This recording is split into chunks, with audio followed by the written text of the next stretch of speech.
Selamat pagi ya. Berjumpa lagi untuk kali ini. Cikgu akan sharekan slide teacher. Untuk hari ini bab 2, struktur dan fungsi daun. Tapi kita akan masuk bahagian terakhir iaitu 2.5 titik pampasan. Sebelum tu kita lihat apa standard pembelajaran yang kita kena kuasai untuk 2.5 ni. Pertama sekali kamu kena memeliharkan titik pampasan. Apa yang dimaksudkan dengan titik pampasan? Boleh? And then kedua, membanding dan membezakan antara fotosintesis dengan respirasi sel dalam tumbuhan. Okay? Next, menganalisis keamatan cahaya dan pencapaian titik pampasan dengan menggunakan graf. Boleh? And then dan meramakan kesan kadar fotosintesis dan kadar respirasi sel yang kekal pada titik pampasan terhadap pertumbuhan dalam tumbuhan. Okay? So, untuk kali ini 2.5 kita ada 4 standard pembelajaran yang kamu kena kuasai. Okay, kita akan teruskan. Sebelum tu kita sudah belajar kan pengajaran yang sebelum tu kita sudah belajar keamatan cahaya, suhu dan kepekatan gas karbon dioksida. Ketiga-tiga ni adalah faktor persekitaran yang akan mempengaruhi kadar fotosintesis, betul? Untuk hari ini kita akan teruskan lagi fokus kepada keamatan cahaya dan kita akan belajar apa itu titik pampasan. Okay, so nanti cikgu akan terangkan apa itu titik pampasan untuk kamu. Kita teruskan lagi tengok. Cikgu tunjukkan satu graf. Cikgu rasanya di buku teks kamu boleh rujuk. Ini adalah satu graf berkaitan dengan keamatan cahaya dan titik pampasan. Kita kena menganalisis graf keamatan cahaya dan titik pampasan. Kita lihat graf. Yang paksi X ni, paksi X dia adalah merujuk kepada keamatan cahaya. Keamatan cahaya yang rendah, bahagian ni adalah rendah. Dan sebelah kanan cikgu adalah keamatan cahaya yang tinggi. Boleh? Kita lihatlah, kita kaji dulu. Apa yang berlaku semasa keamatan cahaya yang rendah dan apa yang akan berlaku pada keamatan cahaya yang tinggi. Dari garis ini, garis yang warna biru,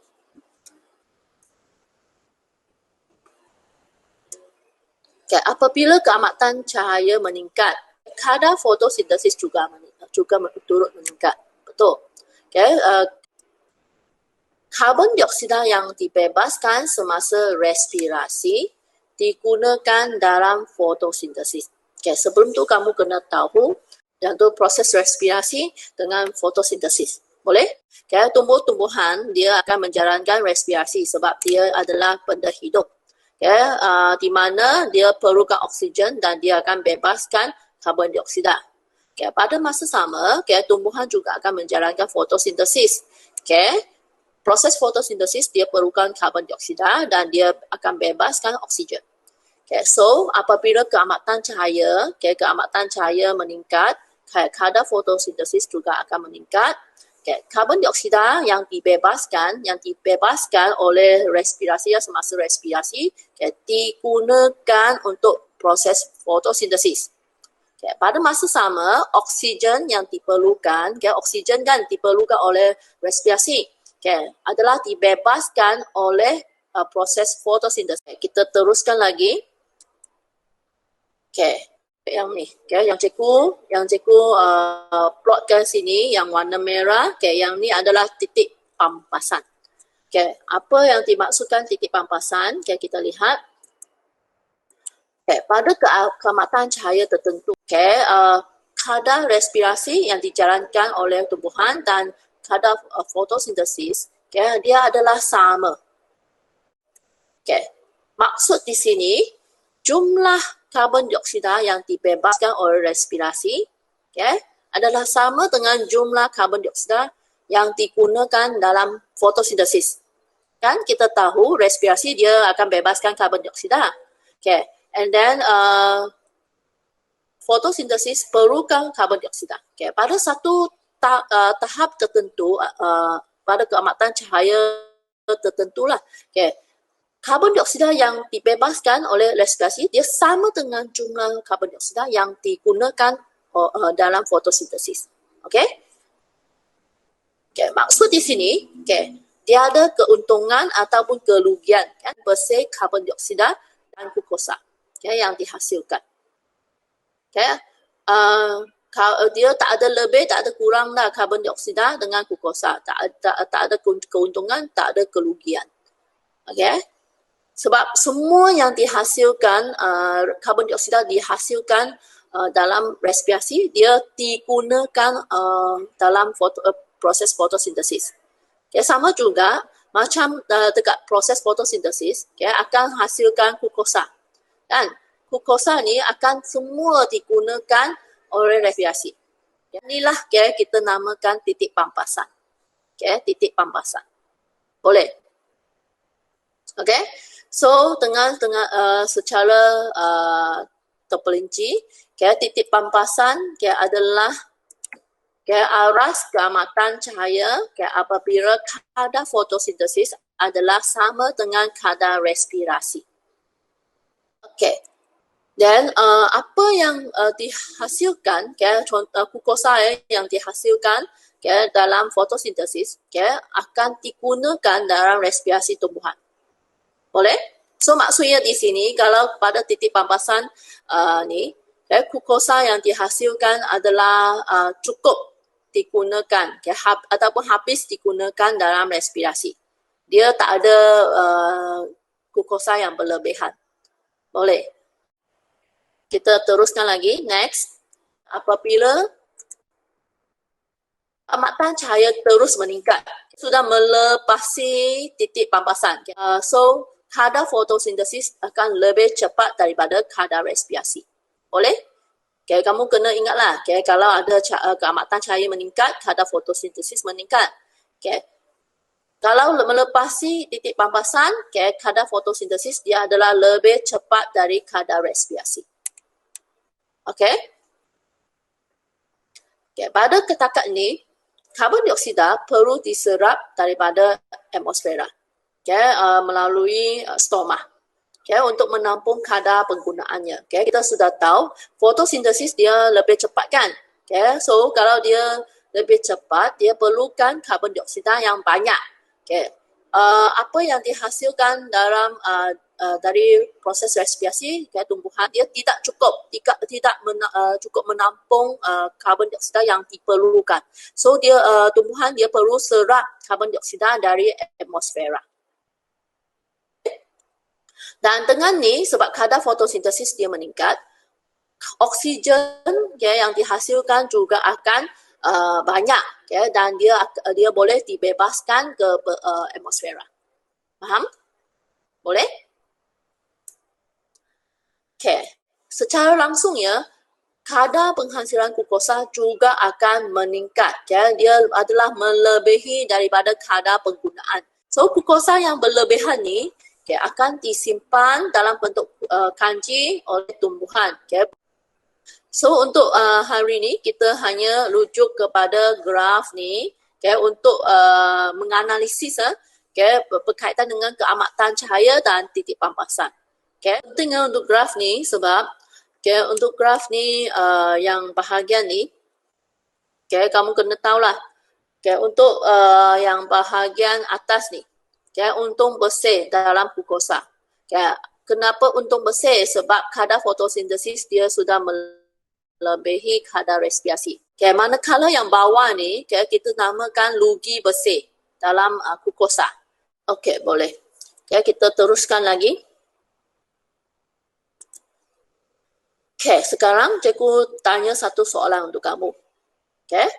Apakah yang akan berlaku sekiranya kadar respirasi dan kadar fotosintesis kekal sama pada titik pampasan? Sebenarnya yang ni yang berlaku lah. Okay. hasil fotosintesis yang digunakan sepenuhnya untuk respirasi tumbuhan, betul? Glukosa yang dihasilkan, glukosa ni yang dihasilkan dari proses fotosintesis akan digunakan sepenuhnya untuk respirasi tumbuhan. Okay? Dia akan menyebabkan pertumbuhan dalam tumbuhan tidak akan berlaku. Maksudnya tumbuhan itu tidak dapat menjalankan proses pertumbuhan lah. Dengan penerangan yang seterusnya, untuk tumbuhan, kadar fotosintesis mesti melebihi kadar respirasi setiap hari. Ini membolehkan kadar penghasilan glukosa melebihi kadar penggunaan glukosa. Boleh? Kalau proses fotosintesis, kadar fotosintesis dia melebihi kadar respirasi, so dia boleh menghasilkan glukosa yang lebih banyak, di mana melebihi kadar penggunaan glukosa. Okay?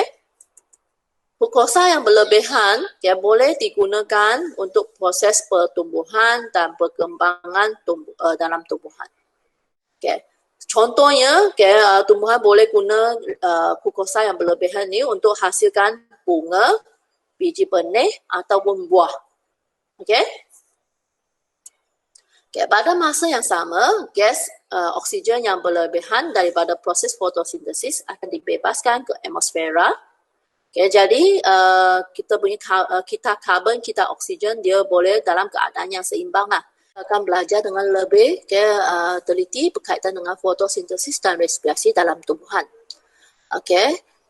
Seperti kita tadi cikgu sudah bagi penerangan, fotosintesis dengan respirasi adalah saling bergantungan. Betul? Respirasi, dia akan bebaskan CO2 yang diperlukan oleh fotosintesis untuk tidak balas, tidak bersandarkan cahaya. And then proses fotosintesis akan membebaskan yang diperlukan oleh respirasi. Betul? So, kita boleh buat satu kesimpulan. Kedua-dua proses ni masing-masing menghasilkan bahan mentah yang diperlukan oleh satu sama lain. Boleh? Kita teruskan slide ni. Apakah persamaan dan perbezaan antara proses fotosintesis dan proses respirasi?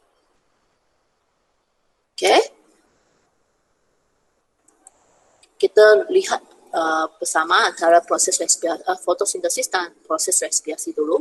Kita lihat kedua-dua proses berlaku dalam organisma hidup.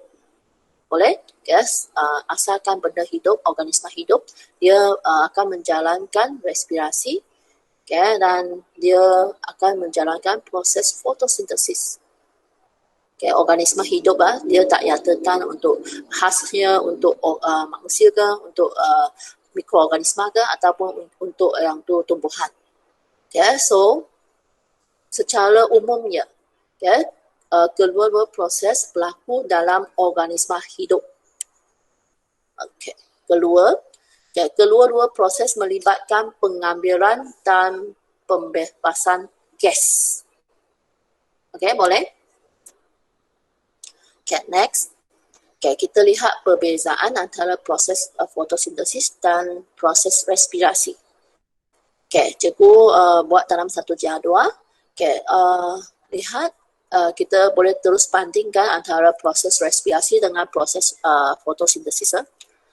Pertama sekali, organisma yang terlibat dalam proses fotosintesis adalah tumbuhan hijau ataupun bakteria fotosintetik. Maksudnya ada bakteria yang dia bergantung kepada cahaya untuk menghasilkan bahan atau bahan organik. Respirasi pula, semua organisma terlibat dalam respirasi. Perbezaan kedua, proses fotosintesis berlaku dalam sel berklorofil. Asalkan sel berklorofil, ada pigmen klorofil, so proses fotosintesis boleh berlaku. Tetapi untuk respirasi pula, respirasi berlaku di dalam semua sel. Okay? Okay. Ketiga, fotosintesis adalah proses anabolisme. Okay? Proses anabolisme iaitu mensintesiskan glukosa, manakala untuk proses respirasi adalah proses katabolisme. Okay? Katabolisme dia menggunakan glukosa. Okay. Tapak fotosintesis adalah chloroplast. Manakala untuk tapak respirasi adalah di mitochondria. Boleh? Boleh ke? Kalau untuk proses fotosintesis, tapak dia adalah di chloroplast. Manakala untuk melakukan tempat untuk melakukan proses respirasi adalah di mitochondria.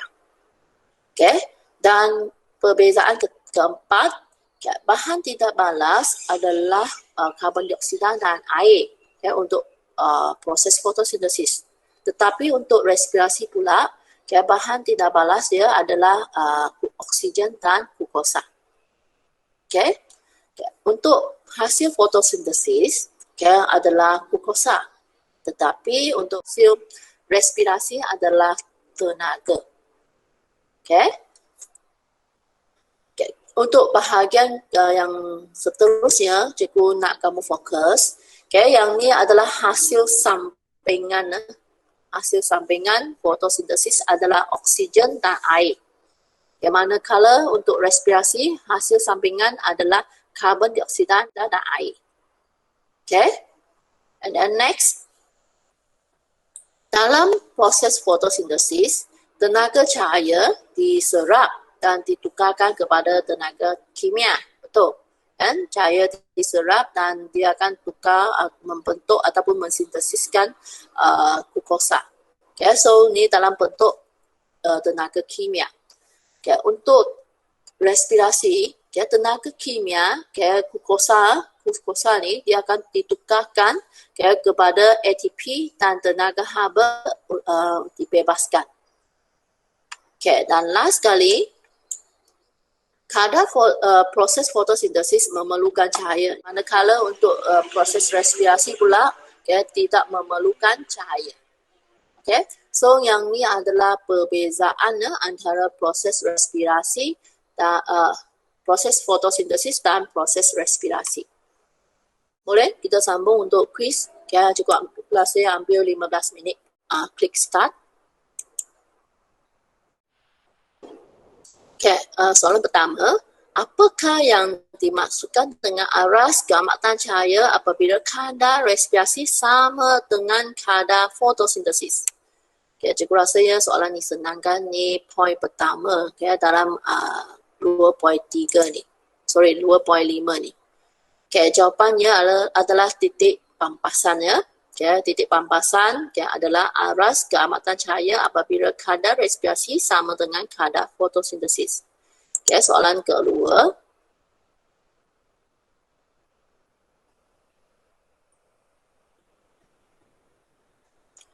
Apakah yang ditandakan dengan X dalam raja di bawah? Cuba kamu perhatikan. Apa X tu?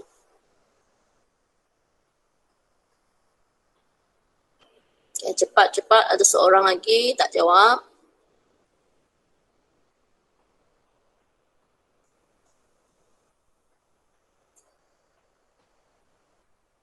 Masa tamat. Kita lihat jawapan.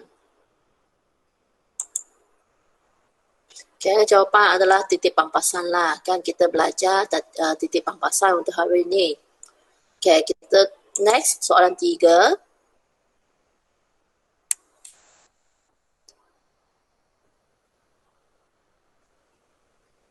Berdasarkan rajah, di manakah menunjukkan kadar fotosintesis melebihi kadar respirasi? Ada A, B, C, D. Mana bahagian yang menunjukkan kadar fotosintesis melebihi kadar respirasi? Okay, semua sudah jawab. Kita lihat jawapannya rasanya senang sahaja. Okay, adalah bahagian C. Okay, kamu boleh lihat balik graf bahagian C lah. Okay, menunjukkan kadar fotosintesis melebihi kadar respirasi. Okay, kita teruskan lagi soalan 4. Okay, soalan 4 kita lihat soalan.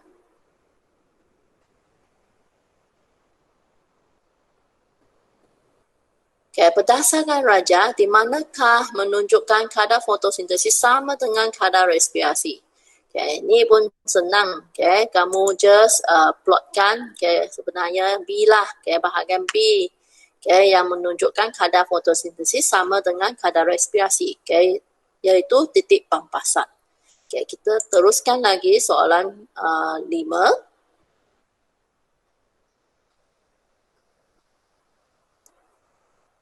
Okay, berdasarkan rajah, di manakah menunjuk untung pesir dalam glukosa? Okay, untung pesir dalam glukosa, senang kan? Okay, kita lihat apa jawapannya. Okay, jawapan C lah. Okay, bahagian ni. Sebab kadar fotosintesis dia melebihi kadar respirasi. So, tentulah terdapat untung pesir dalam glukosa. Okay, C ya. Okay, seterusnya. Okay, soalan ke-6.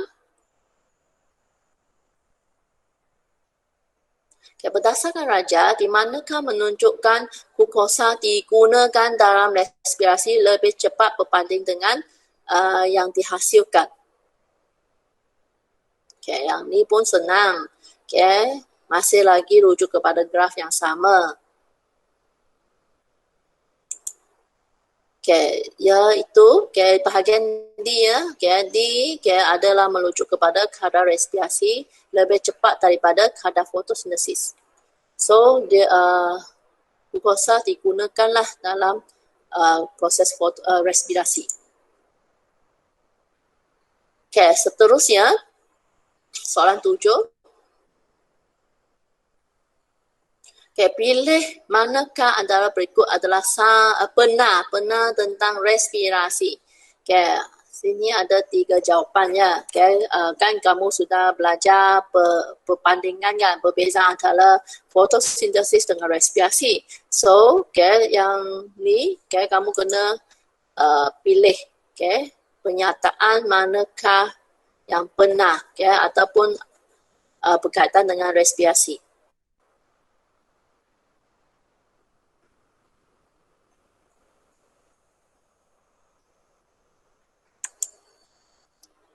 Okay, ada 3 jawapan. So, berlaku pada tumbuhan, berlaku, sekejap lah, teacher tak nampak ni. Boleh ke teacher minimize? Height control center. Okay, alah. Teacher tak dapat baca. Okay, tapak respirasi untuk tapak respirasi berlaku di mitokondria. Okay, sentiasa berlaku untuk respirasi ni adalah sentiasa berlaku dan dia berlaku pada manusia, haiwan dan tumbuhan. Okay, seterusnya soalan ke-8. Okay, nyatakan 2 bahan yang diperlukan untuk respirasi. Okay, untuk respirasi, apa bahan yang diperlukan?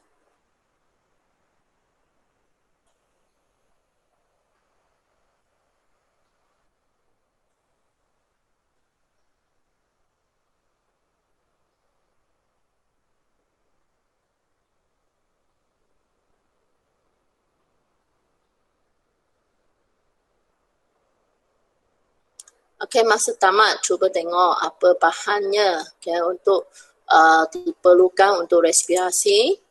Okay, oksigen, glukosa. Okay, untuk proses respirasi berlaku perlukan oksigen dan glukosa, manakala dia punya hasil adalah karbon dioksida dan tenaga. Okay, boleh? Okay, kita teruskan yang soalan yang terakhir.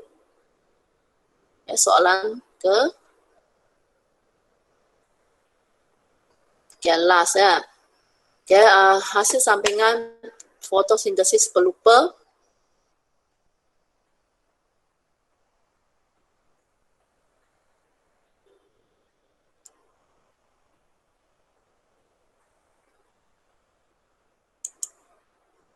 Okay, air dan oksigen.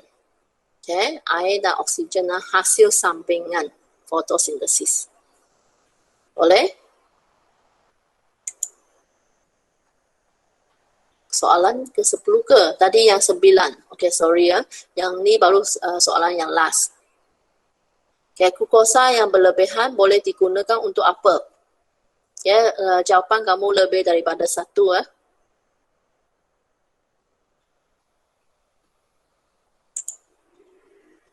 Okay, sama ada menghasilkan bunga, menghasilkan biji benih, menghasilkan buah ataupun pertumbuhan. Okay, pilih jawapan apa tujuan ataupun jika glukosa yang berlebihan tu, okay, apa kegunaan dia. Okay, untuk hasilkan bunga ke, untuk menghasilkan biji benih ataupun menghasilkan buah ataupun untuk pertumbuhan.